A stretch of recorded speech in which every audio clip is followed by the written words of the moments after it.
Hello good morning. मैं doctor प्रीति लक्ष्मण सेठ hospital highway centre Jhansi से। अभी मुझे आप लोगों की क्वेरीज मिली हैं regarding semen analysis male infertility. तो मैंने सोचा मैं आप लोग को बता दूं थोड़ा सा regarding male infertility.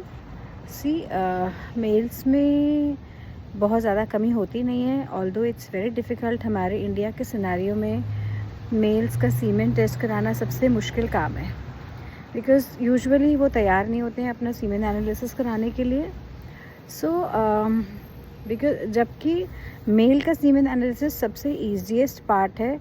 They just have to give the semen and वो टेस्ट हो जाता है, कुछ भी इन्वेजिव प्रोसीजर नहीं है। Still people are not ready. So usually I try to counsel like that, because अगर आप उनको बोलोगे सीधे जैसे ही आए मेल सीमेन एनालिसिस करा लो, so they will run off to another doctor. तो उससे बेटर है कि हम लोग एक बार फीमेल के सारे रिपोर्ट्स कराते हैं एंड उसके बाद वी आस्क द हस्बैंड कि आप अपने भी रिपोर्ट्स कराइए। बिकॉज यूजुअली हस्बैंड का आंसर होता है कि हमारे में कोई कमी नहीं है, तो हमें अपने रिपोर्ट्स क्यों कराने। But then I tell them that okay, दोनों के उससे प्रेगनेंसी आनी है, इसलिए दोनों के ही रिपोर्ट ज़रूरी हैं।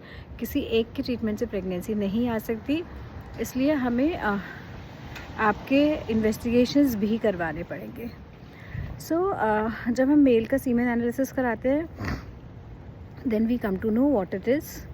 अगर सपोज़ हमारा ऐसे कहा जाता है, बुक्स में लिखा है कि 3 डेज़ रेगुलर इंटरकोर्स करें, उसके बाद 3 डेज़ एब्सटिनेंस रखें, उसके बाद सीमेन एनालिसिस कराएं।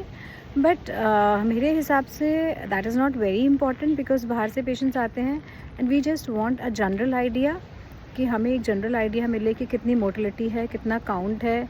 बहुत ज़्यादा फ़र्क पड़ता नहीं है। इट्स बेटर कि हम जब भी आए पेशेंट एक बार व्हेनेवर ही इज़ रेडी और तो हम उनका सीमेन एनालिसिस करा लें। कई बार मेल्स सीमेन दे नहीं पाते हैं, बट डोंट वरी, उसमें कोई स्ट्रेस लेने की ज़रूरत नहीं है। बिकॉज़ कई बार मेल्स बहुत ज़्यादा परेशान हो जाते हैं कि हम सीमेन नहीं दे पा रहे। It's a very common problem और उसमें कोई स्ट्रेस लेने की ज़रूरत नहीं है। कुछ मेडिसिन देते हैं and then we also ask them कि अगर उनको वाइफ की ज़रूरत है, they can just go in a semen collection room and then take her help and then they can give their semen. उसके बाद वंस सीमेन आ जाता है, सीमेन एनालिसिस हमेशा लैब में ही मतलब हॉस्पिटल प्रोमाइसेस में या लैब के प्रोमाइसेस में ही कलेक्ट करके सीमेन सैंपल किया जाता है, so that we have a fair idea कि वो हस्बैंड का ही है, किसी और का नहीं है। बिकॉज ऐसे भी बहुत बार हुआ है दैट वो कंटेनर लेके चले गए एंड किसी और का सीमेन सैंपल ले आए। IVF करते वक्त तो हम बिल्कुल ये स्ट्रिक्ट होता है कि हमें यहीं पे सीमेन सैंपल चाहिए, एंड जब हम लोग रिपोर्ट्स करते हैं तब भी इट इज़ इम्पॉर्टेंट कि हम यहीं पे सीमेन सैंपल कलेक्ट करवाएं। उसका भी एक पर्टिकुलर तरीका होता है कैसे हमारा इन्फेक्शन फ्री सीमेन मिले। तो वो जब हम लोग सीमेन सैंपल कलेक्शन के लिए हस्बैंड को बताते हैं तो उनको वो तरीका बता देते हैं कैसे क्लीनिंग करनी है, कैसे डब्बी रखनी है, कैसे लेना है। And you don't have to waste any drop, because शुरुआत के ड्रॉप्स में काफ़ी सारे स्पर्म्स होते हैं कई बार। उसके बाद रिपोर्ट पर आएंगे। रिपोर्ट में कहते हैं कि 40 मिलियन से ऊपर काउंट होना चाहिए, अदरवाइज़ कम होता है तो चांसेस कम हो जाते हैं। But it's not like that कि प्रेगनेंसी नहीं होगी। मोटिलिटी 80% से ऊपर होनी चाहिए, प्रोग्रेसिव मोटिलिटी। हम स्टडी करते हैं, अगर थोड़ी कमी है then we can go for IUI, जिसमें हम लोग सीमेन प्रिपेयर करते हैं। अभी मैं आपको सीमेन प्रिपरेशन का तरीका भी बताती हूँ। अगर ज़्यादा कमी है हम मेडिकेशन स्टार्ट करते हैं, या थोड़ी भी कमी है हम मेडिकेशन स्टार्ट करते हैं, बिकॉज हमें दोनों का बेस्ट चाहिए। और मेडिकेशन में कुछ ऐसा नहीं होता जो कि नुकसान करेगा। It is just multivitamins and things which जो कि सीमेन की मोटिलिटी और काउंट दोनों अच्छा करती है। तो उसको अच्छा करने से फिर हमें अच्छा सीमेन मिलेगा। तो डेफिनेटली अगर स्पर्म की हमें क्वालिटी अच्छी मिलेगी तो हमारा जो एम्ब्रियो बनेगा वो अच्छा होगा। कई बार मिस्ड अबॉर्शंस हो रहे होते हैं बहुत बार, और हम ये वाला पार्ट देखते ही नहीं हैं, जबकि मेल का बहुत इंपॉर्टेंट पार्ट होता है। टॉर्च इन्फेक्शंस और ये सब कराते रहते हैं। ऑल्दो रिसेंट में ये आ गया है कि टॉर्च इन्फेक्शन से अबॉर्शंस नहीं होते हैं। इट्स मतलब टॉर्च का इतना ज़्यादा सिग्निफिकेंस नहीं है। बाकी बहुत सारे पेशेंट्स ऐसे आते हैं जो कि टॉर्च की मल्टीपल बार जांचें कराते रहते हैं कि पॉजिटिव आ रहा है, पॉजिटिव आ रहा है। प्लीज़ आपका टॉर्च टेस्ट हुआ है, आप उसको देखिए उसमें IgG पॉजिटिव है या IgM पॉजिटिव है। उसमें इतना सारा पूरा लिखा रहता है। IgG मीन्स ओल्ड इन्फेक्शन, जो कि आपका ज़िंदगी भर पॉजिटिव आएगा। IgM इज़ एक्टिव इन्फेक्शन, अगर वो पॉजिटिव आ रहा है देन उसका ट्रीटमेंट लेना है। IgG पॉजिटिव के लिए ट्रीटमेंट लेने की बिल्कुल भी ज़रूरत नहीं है। अब हम आगे वापस मेल के पार्ट पे, बिकॉज़ मेल का अगर हमने सीमेन नहीं देखा, मिस्ड अबॉर्शन स्पेशली हो रहे हैं, तो ज़रूर देखिए कि मेल के सीमेन में क्वालिटी ख़राब तो नहीं है, मोटिलिटी ख़राब तो नहीं है, इन्फेक्शन बहुत ज़्यादा तो नहीं है। और भी बहुत डीप में जाते हैं DNA फ्रेगमेंटेशन वगैरह, पर उतना ज़्यादा डीप में हमें ये जनरल उसके लिए जाने की ज़रूरत नहीं है। वंस थोड़ी कमी है तो हम IUI कर सकते हैं। IUI के वीडियोस मैंने बनाए हुए हैं। IUI क्यों किया जाता है, उसमें क्या किया जाता है, क्या फ़ायदा होता है IUI करने से, एंड कितने % सक्सेस के चांसेस होते हैं। देन अगर हमारे को बहुत ज़्यादा कमी है तब भी कोई टेंशन की बात नहीं है, बिकॉज़ फिर हम क्या कर सकते हैं, फिर हम ICSI कर सकते हैं।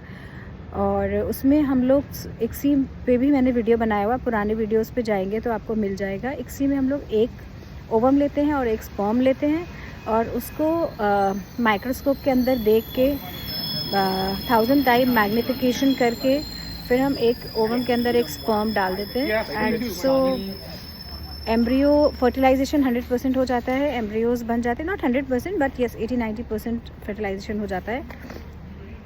And it increases the chances of fertilization. Otherwise हमने IVF किया और अगर फर्टिलाइजेशन नहीं हुआ तो हमारे सारे एग्स वेस्ट हो जाते हैं। इसलिए सबका अपना अपना है लैब का। इस पर भी मैंने वीडियोस बनाए हुए, विच इज़ बेटर ICSI और IVF, तो आप वो पुराने वीडियोस देख सकते हो। सपोज़ हमारे पेशेंट के हस्बैंड के स्पर्म्स नील आए, देन व्हाट टू डू। पहली बार अगर नील आते हैं तो आप उस पर कमेंट नहीं कर सकते हो। You have to start the medicine of husband. और जो मेल्स के सीमेन होते हैं उनकी पूरी साइकिल 90 डेज़ की होती है। That means once you start the treatment you have to take for 3 months, that is 90 days, and then you can just repeat a sample. और मे बी आपको ऐसे ही रिपीट करना है, अगर बिल्कुल ही नील आया है तो आप 1 month बाद भी रिपीट करके देख सकते हो। Once you get 2 reports which have nil, then you can decide आपको क्या करना है। फिर आप बायोप्सी करा सकते हो, टेस्टिकुलर बायोप्सी, जिसमें हमें स्पर्म्स मिलते हैं तो हम टीसा और ICSI करके आपके खुद के जेनेटिक स्पर्म से प्रेगनेंसी कर सकते हैं। अगर हमें टीसा में नहीं मिले तो हम माइक्रोटीसा कर सकते हैं, उसमें यूजुअली स्पर्म्स मिल जाते हैं। अगर इमेच्योर स्पर्म्स भी मिलें तो भी हम लोग ICSI कर सकते हैं उससे, और तो आपके खुद के जेनेटिक बच्चे पैदा होंगे। इन केस बहुत ही किस्मत ख़राब है, there is nothing, then we can go for donor cycle. Donor sperms bank से मिलते हैं, और जो मेल जो हस्बैंड होता है उसके अकॉर्डिंग उसके ब्लड ग्रुप, उसकी हाइट, उसका स्किन कलर, उसका हेयर कलर, उसकी कॉर्निया का कलर, इन सब पे को देखते हुए हम लोग डोनर्स लेते हैं। सारी बीमारियां उनकी स्क्रीन्ड होती हैं। और अब एक रूल है कि एक डोनर केवल एक ही कपल को सीमेन दे सकता है। अगर आप नहीं कंसीव करते हैं तो आप सेम डोनर से वापस ले सकते हैं। अगर आप डोनर स्पर्म के लिए जा रहे हैं और आपका सब कुछ अच्छा है तो आप डोनर IUI भी करा सकते हैं। You don't need to go for IVF और ICSI अगर आपका सीमेन बहुत ज़्यादा ख़राब है तो। और so that way you can have pregnancy. And बहुत सारे लोग पूछते हैं मुझे ये प्रॉब्लम है, मैं कभी माँ बनूंगी या नहीं। आई ऑलवेज से मेरी डिक्शनरी में माँ नहीं बनना वर्ड जैसा नहीं है। अंटिल बहुत ही ज़्यादा वैसी वाली कंडीशन हो कि आपका यूट्रस ही नहीं है, तब भी आप सरोगेसी कर सकते हैं। ऑल्दो उसमें आपको अपने रिलेटिव्स को लेना होता है, बिकॉज ये अब नया लॉ बन गया है। Whatever the problem is, there is always a solution, there is always a treatment. तो हम कोशिश करेंगे कि आपको माँ बनने का और फादर बनने का पूरा सौभाग्य मिले। And I love my patients when they conceive. बहुत जगह से फेलियर होकर आते हैं और कंसीव करते हैं। And so I feel so happy, that is the happiest time when I see the reports of my batches. And I feel so good कि इतने अच्छे, भगवान की कृपा से इतने अच्छे रिजल्ट्स आते हैं। So let us hope for the best, let us pray कि आप सब माँ बने और मतलब पेरेंट्स बने। And I hope I have given answers to almost all of your queries regarding semen. अगर और कुछ हो तो आप मुझसे पूछ सकते हैं। हाँ, और IUI पे मैंने वीडियोस बनाए हुए हैं, टीसा ICSI सब पे बनाए हुए हैं, तो आप उनको देख सकते हैं। एंड प्लीज़ ये मत पूछिए आप कहाँ रहती हैं, आपका फ़ोन नंबर कहाँ है। प्लीज़ थोड़ा सा होमवर्क करिए, थोड़ा सा पुराने वीडियोस पे जाइए, आपको सब चीज़ों के वीडियोस मिलेंगे। And please don't call on the number given, just drop a message and then wait, अगर 5-6 घंटे हो जाएँ कोई जवाब नहीं आए तो फिर से एक हेलो भेज दीजिए। Thank you, take care.